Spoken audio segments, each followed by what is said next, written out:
কোটা আন্দোলনের স্বজন ও সন্তান হারানো পরিবারগুলোর সামনে এখন জীবন সংগ্রামের অনিশ্চিত পথ। তবে প্রধানমন্ত্রী শেখ হাসিনার পাশে থাকার আশ্বাসে ভরসা খুঁজে পাচ্ছেন তারা।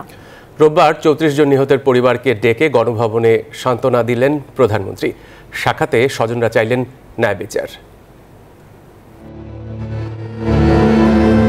ব্যথাতুর হৃদয়ে যেন তাদের পা আর চলছেই না। কিছুদিন আগেও যে ছিল পরিবারের মধ্যমণি, সে এখন শুধুই স্মৃতি।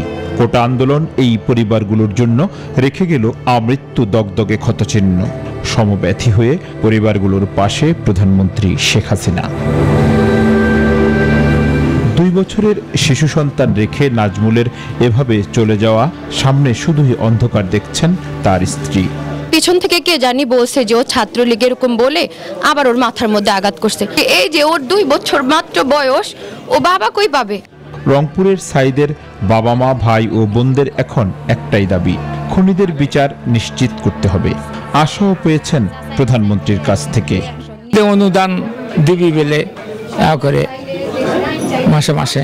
খুনের আসামি তো অলরেডি দেখা যাইতেছে, আমরা মোবাইলে দেখতেছি। উনি বলছে যে হ্যাঁ, যারা অন্যায় করছে তাদের বিচার হবে। ন্যায় বিচার নিশ্চিতের পাশাপাশি প্রধানমন্ত্রীর ক্ষতিগ্রস্ত পরিবারগুলোর পাশে দাঁড়ানোর আশ্বাসে সন্তুষ্ট স্বজনহারারা। বসুন্ধরা টিস্যুতে ছাড়ের ছড়াছড়ি। বসুন্ধরা টিস্যু নিয়ে এলো নিশ্চিত ছাড়। কে বা কারা করছে এটার বিচার হবে, এটা শেখ হাসিনা আমাদের আশ্বাস দিছে। আন্দোলনে শিবির ও জামায়াতের চিহ্নিত সন্ত্রাসীদের হামলায় ছাত্রলীগ কর্মীর মৃত্যুর বিচারও দাবি করেন স্বজনরা। জামাত শিবির বিএনপির যে জঙ্গিবাদীর যে হামলা, ওই হামলায় সে কলেজের ওইখানে ছিল, ওই মুহূর্তে তারা এলোপাথালি গুলি করে। দাবি আদায়ের নামে স্বজনদের হত্যা আর রাষ্ট্রের সম্পদ নষ্টের মতো আন্দোলন যেন আর না আসে দেশে, এমন প্রত্যাশাও করেন স্বজনহারারা।